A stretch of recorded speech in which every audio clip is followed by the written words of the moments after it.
Four life lessons that have been the most critical for me since graduating the university. First one starts with picking the right team. So there is no single thing that is going to be a greater determinant of how the next 20 years of your life go, besides the quality of the people you surround yourself with. So I am privileged and honored to have friends that support me when I'm successful, that tease me when I fail, a family that has more confidence in me a lot of times than I have in myself, a group of coworkers that are more responsible for me being up here than I probably am, so thank you guys, and a group of Vistage leaders who set an example for me of what I'm trying to become. I truly appreciate every part of everything that you guys have done. It's been life-changing. So when you think about what you're going to do, be really critical of the way you invest your time, because the people you give your time to are the people who are going to create the person you become. The second is bet on yourself.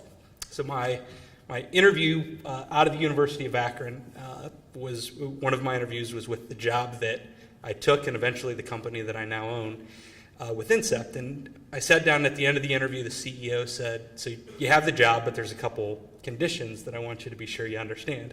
I said, okay, it was a 5-person consulting company at the time. And he said, the first is you have to wait about 3 weeks because we can't afford a computer and we won't be able to until 3 weeks from now. And I said, okay. And he said, and the second is the 10-something you're making an hour is more than we can pay. So I understand you graduated, but you're going to have to take a pay cut if you want the job. And we knew each other pretty well, and he knew the other opportunity that I was evaluating was a pharmaceutical sales job that started in Chicago. It was like the dream job that you would graduate at the time with. And so I was able to ask him as directly as I could, like, why would anybody possibly say yes to that offer? And is almost as honest. He's like, well, there's only 2 things that are going to happen. We're either going to be wildly successful, and I'm not going to have a ton of people to choose from, so you're going to get promoted a whole bunch and be an executive real quick.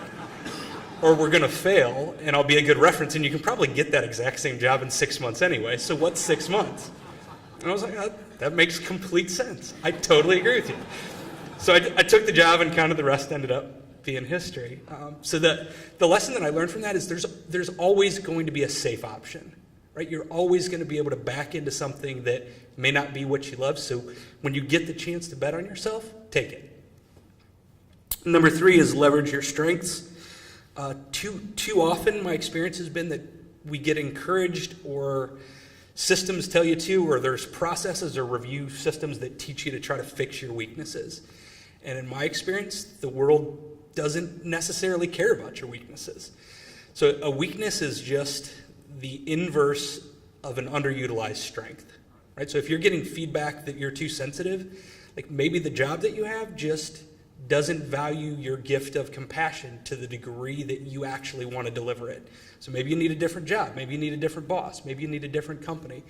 But I would say make your weaknesses manageable and dump the rest of your time into accentuating your strengths. It makes all the difference in the world. Finally, I refer to this as listen to your goosebumps. So my belief is we're uniquely designed with a recipe of strengths and challenges that give us all a path towards a purpose. And in addition to that recipe, we're also given guidance that's a GPS that tells us when we're on the right route and when we're not. And all too often we ignore that. So as you go through your career, you're going to have meetings that you're passionate about and that you're excited about, and whether it's a boss or a mentor or a series of coworkers or a company or a mission statement, whatever it is, when you feel strong, listen to that. That is your path. And continue to go down that path as strong and as dedicated as you can. It makes all the difference. When you feel strong, you can pick the right team, you can bet on yourself, and you can learn to leverage your strengths.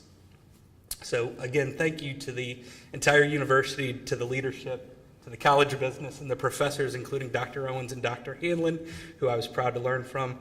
Most importantly, to my friends, family, and coworkers, thank you so much.